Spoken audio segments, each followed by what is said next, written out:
I knew that the traditional 401k, IRA, whatever that was not going to be the way that we were going to build wealth.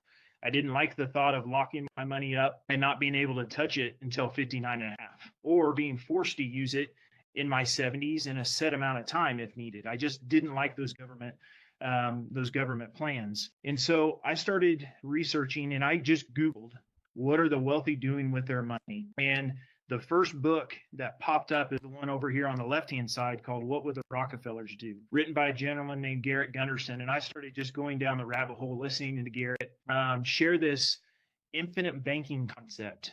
You guys have probably heard it. It's gotten more and more popular, especially since mid-2020.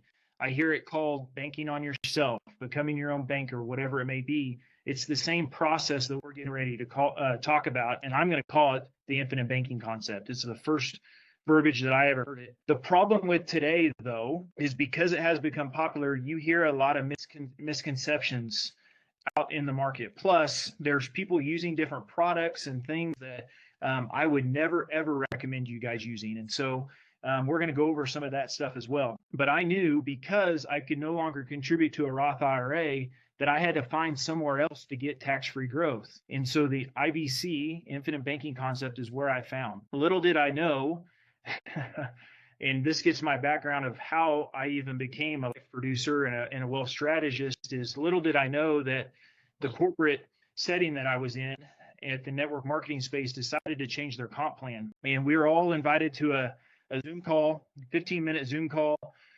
Didn't know much what was going on, but within that 15 minutes, we lost a six-figure income. And that was very eye-opening to me. That's why I love real estate, is because you own those properties. It is your business. No one can take that away from you. You're the only variable. That was not the case in the business that we were involved in. And so, of course, a lot of friends that were involved in that space started freaking out.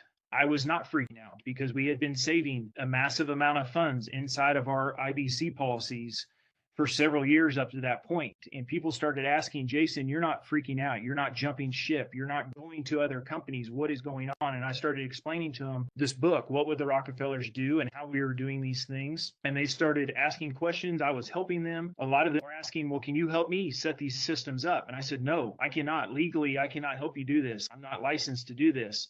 And finally, after the 8th or 10th person that told me, hey, I'm going to life insurance agents, they have no idea what you're talking about.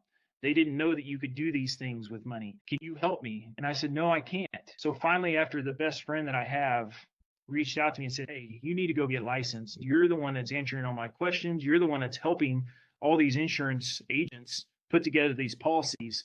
That's when I decided to go ahead and get licensed. And so my goal is to just show you guys how to get a return on the same dollar in two places at the same time. So as I go through here, as you guys have questions, please add them to the chat.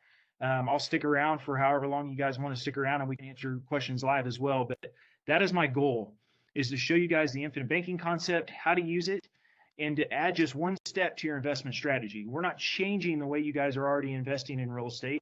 We're just going to add one step